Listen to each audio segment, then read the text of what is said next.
Абу Хурайра радиаллаху анху Аллахтың елчisi саллаллаху алейхи вассаламдан мындай дегенін хабарлайды. Мал мүлктің молдығы байлық емес. Шындығында жан дүйненің байлығы ғана нақты байлық. Абу Саид Худри радиаллаху анху Аллахтың елчisi саллаллаху алейхи вассаламдан мындай дегенін хабарлайды. Bir жолы Муса пайғамбар Аллахқа минтеп қайрылған. О Раббим, маға сені зикір қылуға жана, сені ардайым естен шығарбауға, жардам бере тұрған дуаны маға үйрет. Ошонда Аллах аға айтат: О Муса, андай болса тынымсыз, Аллахтан башқа құдай жоқ, ла илаха иллаллах деп айтып жүрген. Муса айтат: О Раббим, мұны сенің пенделеріңден бары билетті. Аллах қайра айтат: Аллахтан башқа құдай жоқ, ла илаха иллаллах деп айтып жүрген. Муса алейхиссалам айтат: Мен сенің маға ешкімге білбеген өзгөчө бір дуаны үйретішіңді қалаймын. Ошында Аллах Таала аға минтип айтат: О Муса, егерде 7 қабат асмандар менен 7 қабат жерде ақыреттегі мизан аттуу таразанын бір тавағына қойып, ал эми екінші жағына Аллахтан башқа құдай жоқ, ла илаха иллаллах сөзі қойыла тұрған болса, анда Аллахтан башқа құдай жоқ, ла илаха иллаллах сөзі ордық қылат. Ибн Касирдің айтуысы бойынша, ушул хадиске маани маңызы жағынан абдан жақын хадис болып, Ас-Сунандағы төменгі хадис есептелет. Ушул хадисте мындай делет: Аллахтың елчisi саллаллаху алейхи вассаламдан мындай дегені хабардалат: Ең мықты дуа Арафатта тұрған күні айтылуучу дуа. Ал эми мага жана башка пайгамбарларга берилген эң мыкты келме: эч кандай шериксиз Аллахтан башка кудай жок. Өкүмдарлык ага гана таандык. Ага мактоолор болсун жана ал баарына кудуреттүү. Ла илаха иллаллаху вахдаху ла шарика лаху, лахул мульку ва лахул хамду, ва хува аля кулли шайин кадир.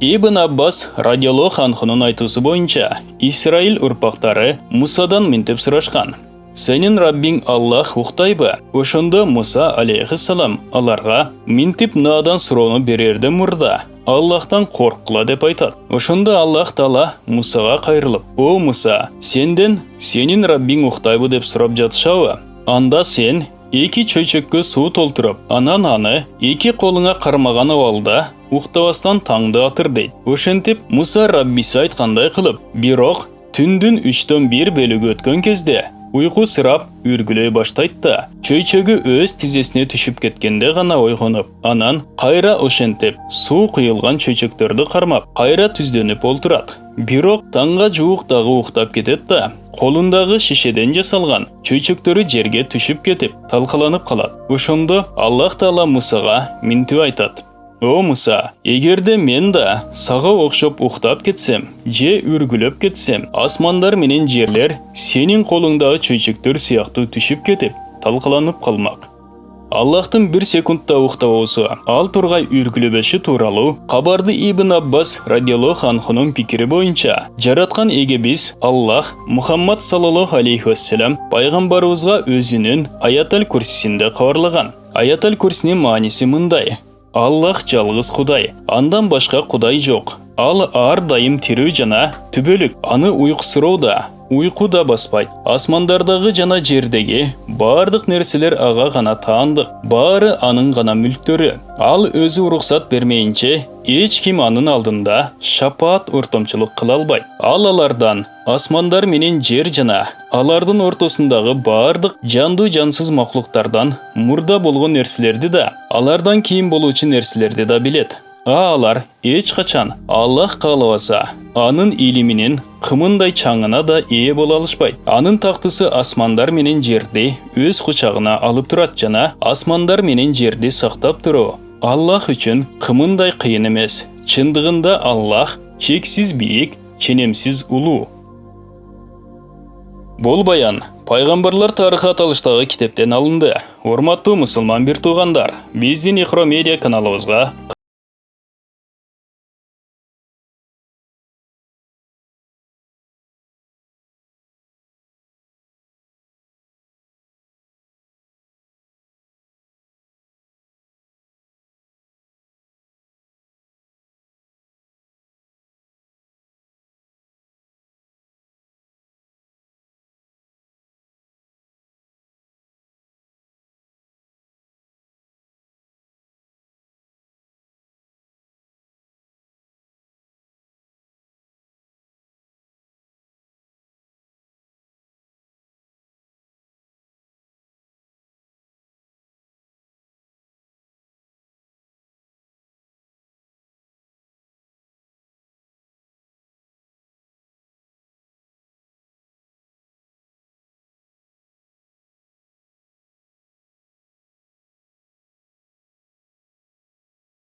пенде ал сөзді чын жүрегінен айтып, ошол бойдон көз жумса, анын дене бою тозокко арам кылынат. Ал сөз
бул баян эң сүйүктүү пайгамбардан эң пайдалуу дуалар китебинен алынды. Урматтуу мусулман бир туугандар, биздин Iqro Media каналыбызга катталыңыздар.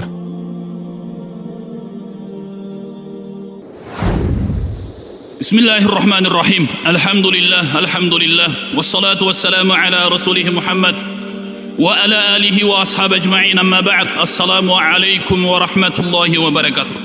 Borker meyrimdu Allah'tan atı menen başlayayım. Allah tabaraka ve taalaga çeksiz maqtawlar, paygambarыбызга dua salamlar. Paygambarыбыздын үй бүлөсүнө, сахабалардан Allah razı olsun. Barınızlarga Allah'ın rahmatın, berekesin, dua salamların kalay hurmatlı Müslüman bir tuğandarım. Sözünün başında uşul kalime toyibe dep aytat. Muna şu eng bir dünyada bir jakşı söz var. Bu söz kaysı söz dep yazsanız bu albatta la ilahe illallah Muhammedur Rasulullah degen söz. Eng bir sözlerden eng jakşısı uşul hurmatlı Müslüman bir tuğandarım. Peygamberimiz sallallahu aleyhi ve sellem özünün hadisinde aytat. Afzalu zikir la ilahe illallah ve afzalu dua elhamdülillah dedi Peygamber sallallahu aleyhi ve sellem. Zikirlerden Allah'ını eskerudun en jakşısı la ilahe illallah degen söz deyt hurmatlı tuğandar. Buna uşul kelimeni köp aytalı. Alemi ve afzalu dua dualardan en jakşısı elhamdülillah dedi hurmatlı tuğandarım. Elhamdülillah degen sözdü hiç kaçan ozuzdan düşürbeylü. La ilahe illallah degen sözdü hiç kaçan ozuzdan düşürbeylü. Bu la ilahe illallah degen 12 tamgadan turat tuğandarım. Alemi Muhammed Resulullah 12 tamgadan turat. La ilahe illallah Muhammed Resulullah 24 tamga. Kim 24 saat boyu uşul kelimeni toktavasını aytıp dursa, inşallah Allah Teala bu adamın 24 saat kılgan günöleri keçirilip durat. Bu kelime jönünde Peygamber aytat. Men qala la ilahe illallah muhlisan dakhalal cennet dep aytты da. Peygamber sallallahu aleyhi ve sellem aytat. Kim uşul kelimeni çın yürekten aytsa bu adam beyişke kiret dedi tuğanlar. Oşonuktan buna uşul kelimeni daim köp aytalı. Oturgan kezde de aytalı. Turgan kezde, basıp bara jatkan kezde, jatkan kezde daim uşul kelimeni biz adat kılışыбыз керек. Ертең kabırga kirgen kezde munkar ve nakir kelip man rabbuka rabbun kim degende adat bolup kalgan bolsa la ilahe illallah dep жооп берет экенбиz урматтуу туугандарым. Келиңиздер ошондуктан мына ушул келмени адат кылалы, ушул келмени көп айталы. Men hazır keremetli Kur'an-ı Kerim'den bir ayet okudum kelip durat. Allah subhanahu ve teala keremetli Kur'an-ı Kerim'de Fussilat suresinin 30. ayetinde Allah şunday deydi. A'udzu billahi mineşşeytanirracim. İnnellezîne kâlu rabbunallah sümme istaqâmû tetenezzelu aleyhimul melâike allâ tehâfu ve lâ tehzenû ve ebşirû bil cennetilleti kuntum tu'adûn. Sadakallahul azim. Fussilat suresi 30. ayet. Bu ayetin aslında öte bir tereң nese jata turmattуу tuğandarım. Bul ayatın manisine köngülü burunuz. Allah subhanahu wa ta'ala keremetli Kur'an'da mınday deydi. İnnellezine qalu rabbunallah. Uşunday bendeler var. Meni jaratkan Allah dep durup sümmestaqamı kiyin tüz jüret deydi tuğandar. Şariat körsetköndöy jaşayt. Tatanazzalu aleyhimul malaike. Oşol şariat körsetköndöy jaşap uşul la ilahe illallah kelimesini ozundan düşürбөстөн dayım zikir kılıp жүрген adam ölüm aldığında жатқан кезде tatanazzalu aleyhimul malaike siz can beru aldığında жатқан кезде perişteler sizge düşöt eken. Perişteler sizge düşüp alla takhafu ve la tahzanu kapa olbagın kaygırbagın ve abşiru bil cenneti allati kuntum tuadun biz sağa Allah sağa vada kılgan beyişti sүйүнчүлөп келдик deydi.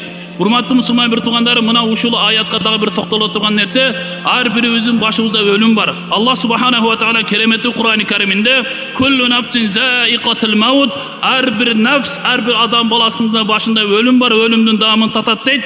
Biz eğer şariat körsetkönde yaşap uşul la ilahe illallah kelimesi menen yaşasak can berip jatkanda perişteler kelip kulağımızda şıbırayt eken.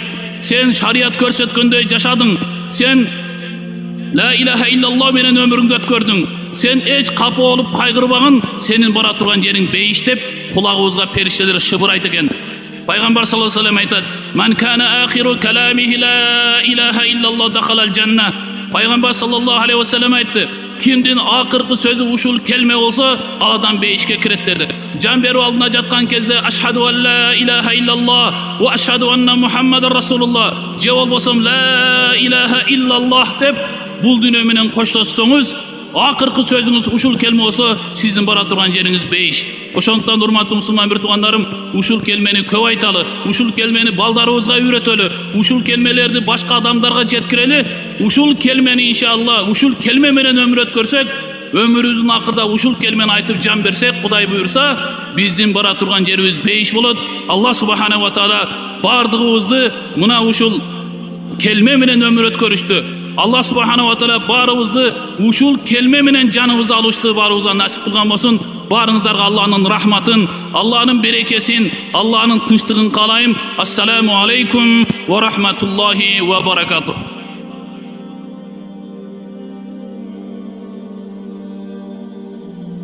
La ilahe illallah'tan ululuğa. Hadisler. Bismillahirrahmanirrahim. Пайғамбарыбыз саллаллаху алейхи вассалам мындай дейт: "Мен жана бардык пайғамбарлар айткан эң улуу сөз ла илаха иллаллах вахдаху ла шарика лах. Алладан башка Кудай жок. Алла бир анын шериги жок. Ким ла илаха иллаллах вахдаху ла шарика лах. Лахул мулк ва лахул хамд ва хува алла кулли шайин кадир.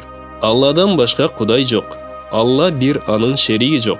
Мүлкү аныкы жана мактоо ага таандык. Ал бардык нерсеге кудуреттүү деген сөздү ар күнү 100 жолу айтса 10 кул азат кылганга барабар болот.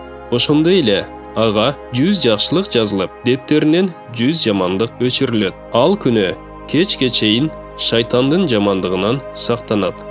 Бул сөздү андан дагы көп айткандардан башка эч ким анын кылган ишинен улуу иш жасай албайт. Пайгамбарыбыз саллаллаху алейхи вассалам мындай деген: "Силердин бириңер даратын толук алып, анан ашхаду ан ла илаха иллаллах вахдаху ла шарика лаху ва ашхаду анна Мухаммадан абдуху ва расулух.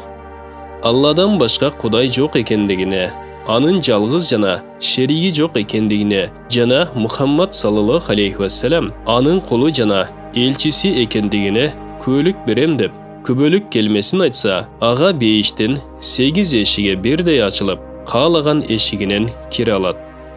Ла илаха иллаллах дегендерге кабырда да, махшар күнүндө да жалгыздык жана кайгы жок. Сурнай үйлөнгөндө бул адамдарынын баштарынан топурак чачылган абалда туруп, мактоолор бизден кайгыны оолактаткан Аллага болсун, жараткан эгебиз кечиримдүү жана шүгүр кылгандардын шүгүрүн кабыл алат дегендердин эмитен көргөндөй болуп турам.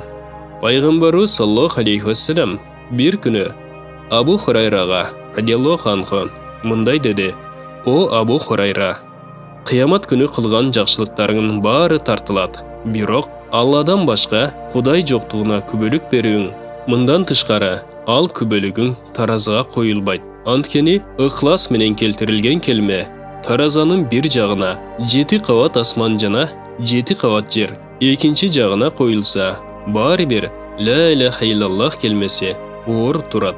Алдына жер бети толгон күнөө менен келсе да, Аллах Таала чын дилден ла иляха иллаллах деген адамдын бардык күнөөлөрүн кечирет. Пайгамбарыбыз саллаллаху алейхи вассалам Абу Хурайрага мындай дейт: "О Абу Хурайра, жандалбастап жаткан адамга ла иляха иллаллахты айттыр. Анткени ла иляха иллаллах топ-топ болгон күнөөлөрдү жок кылат." Абу Хурайра радиаллаху анху: "О Алла элчиси, өлүктөр үчүн ушундай, ал эми тирүүлөр үчүн кандай?" деп сураганда, ал мындай деп жооп берди: "Тирүүлөрдүн күнөөлөрүн дагы көбүрөөк өчүрөт. Чын дилден ла иляха иллаллах деген адам бейишке кирет."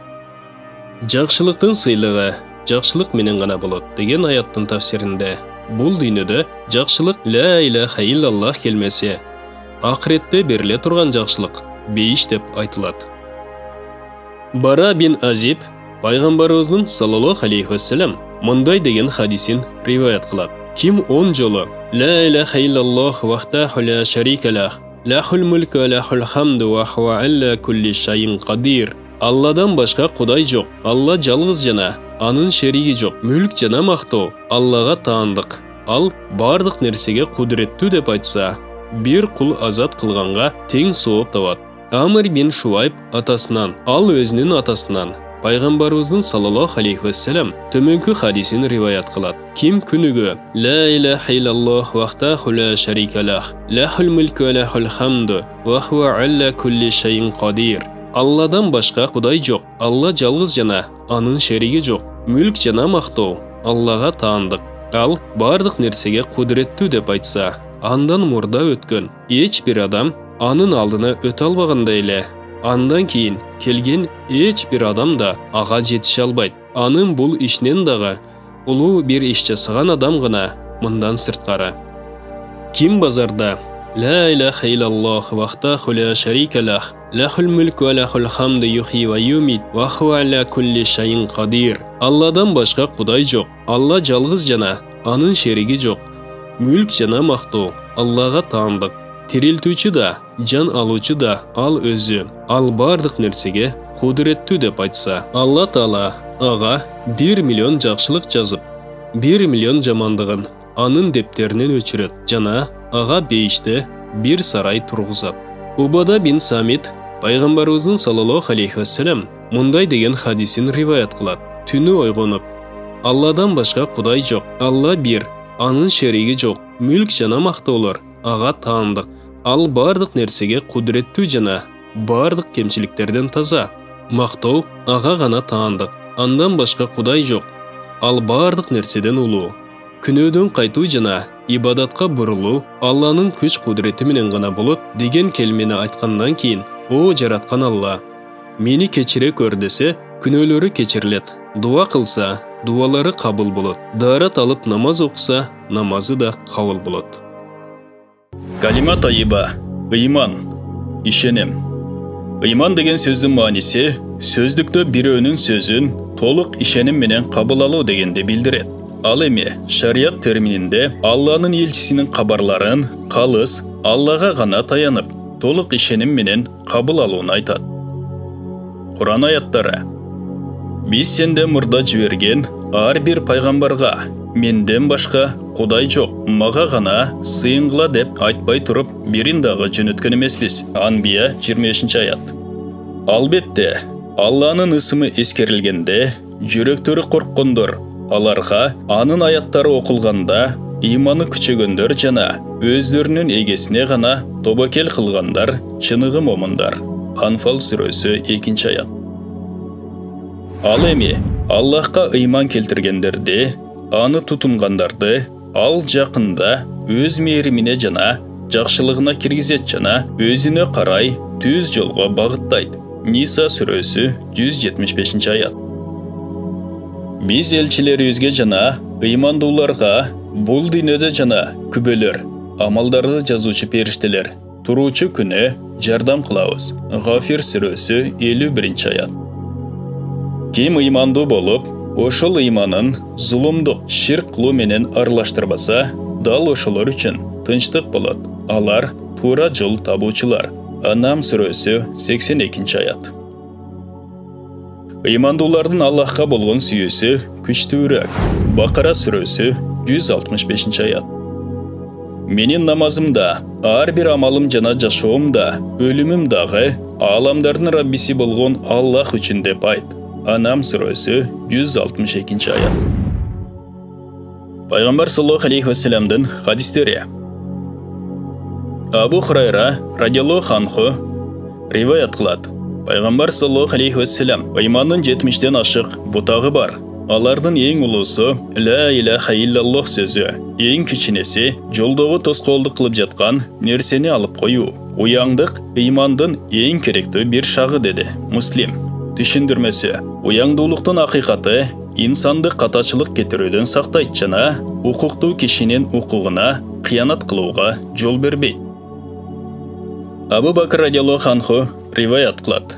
Пайгамбар саллаллаху алейхи ва саллям мен атамдын бир тууганына Абу Талипке ал өлүм алдында жаткан кезде сунуштаган келмени ким кабыл алса, ал келме анын тозоктон кутулуусуна себеп болот деди.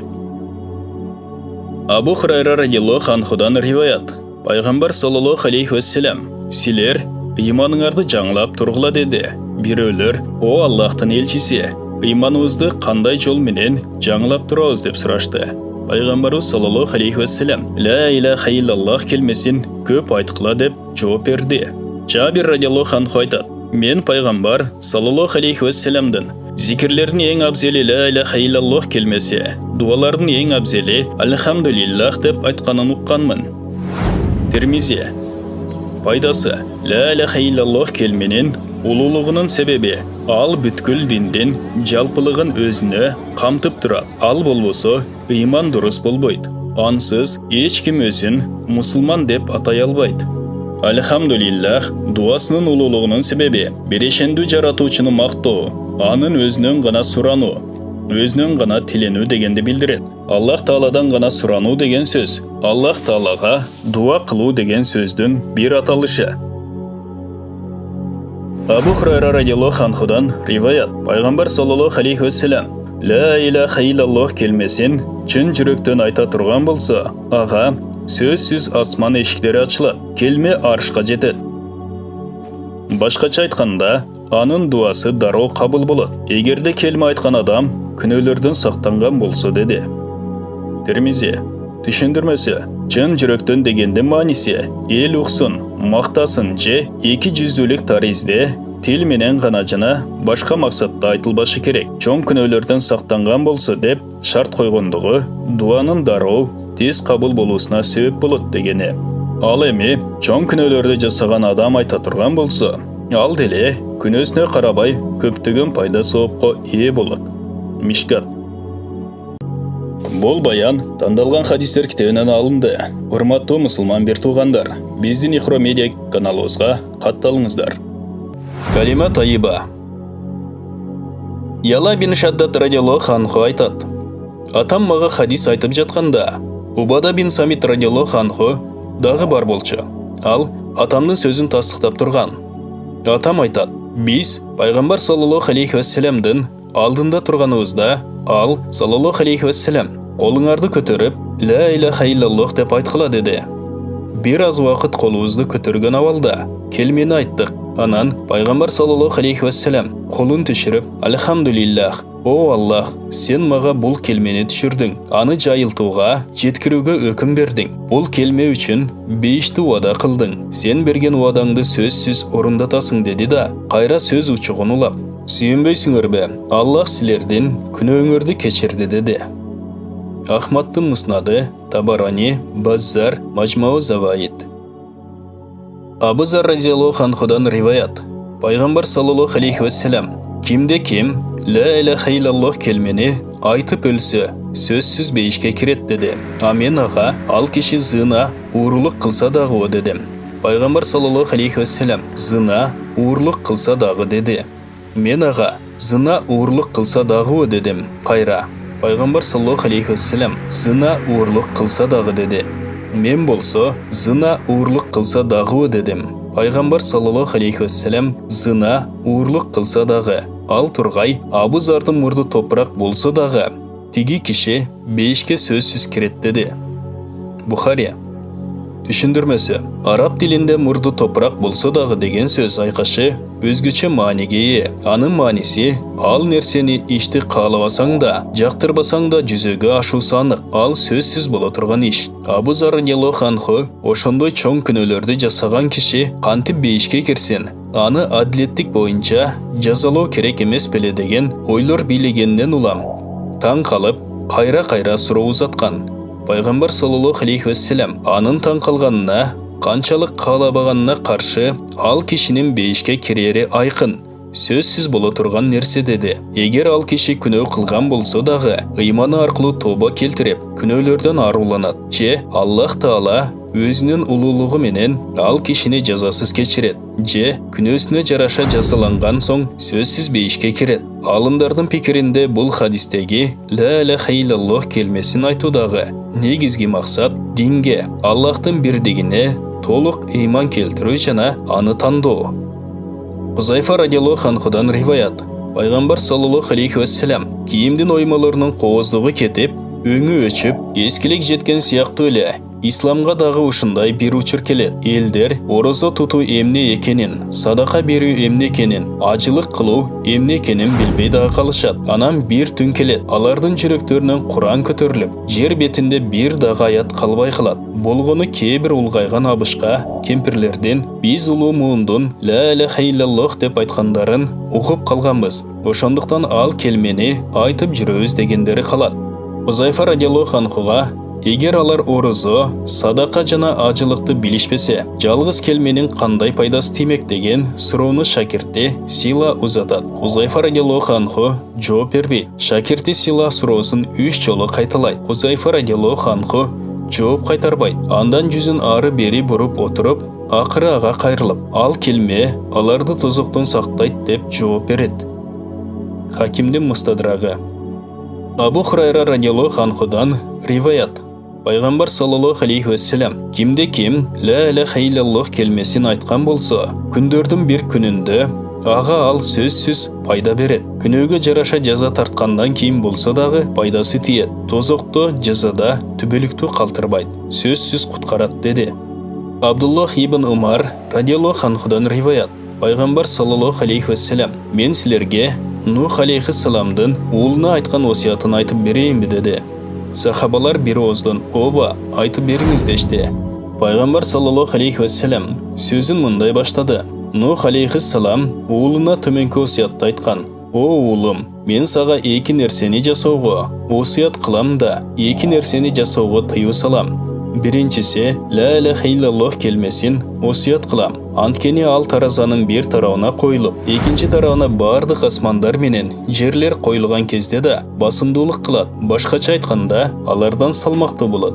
Экинчиси Субханаллахил азим ва бихамдихи келмесин осуят кылам. Анткени ал бардык махлуктун ибадаты. Анын берекесинен махлуктун баарына ырыскы берилет. Мен сени эки нерседен тыям: ширк жана текеберчиликтен. Анткени ал экөө сени Аллахтан алыстатат. Бул баян тандалган хадистер китебинен алынды. Урматтуу мусулман бир туугандар, биздин Ихро медиа каналыбызга катталыңыздар. Ыйман келмесин айтуунун фазилети. Бисмиллахир-рахманир-рахим.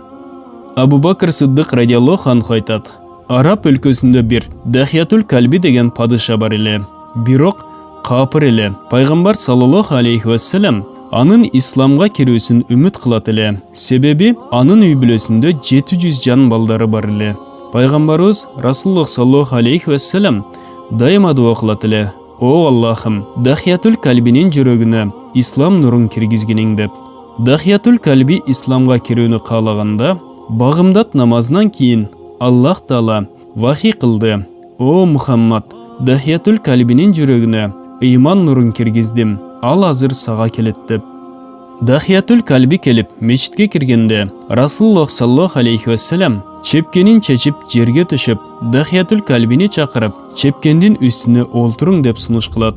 Дахиятул Калби пайғамбар саллаллаху алейхи вассаламдың бұл сый үрматын көріп, көздерінен жаш ағызып, ыйлап, чепкенін жерден көтеріп алып, чаңдарын қағып, уызына, көзіне сүртіп, өіп тұрып айтады: «О Аллахтың елшісі, мен сіздің чепкеніңіздің үстіне шығып, басып тепсеп олтыруға қандай көңілім болсын, мен жанымды чепкеніңізге садаға қылайын. Маға исламның шарттарын айтың, мен мұсылман болайын». Пайғамбар саллаллаху алейхи вассалам иман калимасын айтқын дегенде, ал «Ла илаха иллаллаху Мухаммаду Расулуллах» деп айтып, абдан ыйлады. Пайғамбар саллаллаху алейхи вассалам аға айтты: «Емнеге мұншалық көп ыйладың?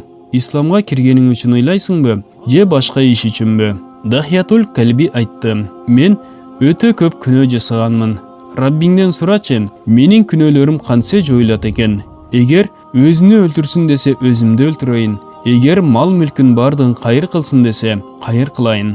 Пайғамбар саллаллаху алейхи вассалам сұрады: «Сенде қандайша күнәлерің бар?» деп. Ал айтты: «Мені жақсы білесіз. Мен арабтардың падышасы елім. Мен намыстанып, ел бұл паланчының қызы деп айтпасын. Паланчы Дахиятул Калбинің күйеу баласы деп айтпасын деп, 70 қызымды өз қолымменен өлтірдім» деді.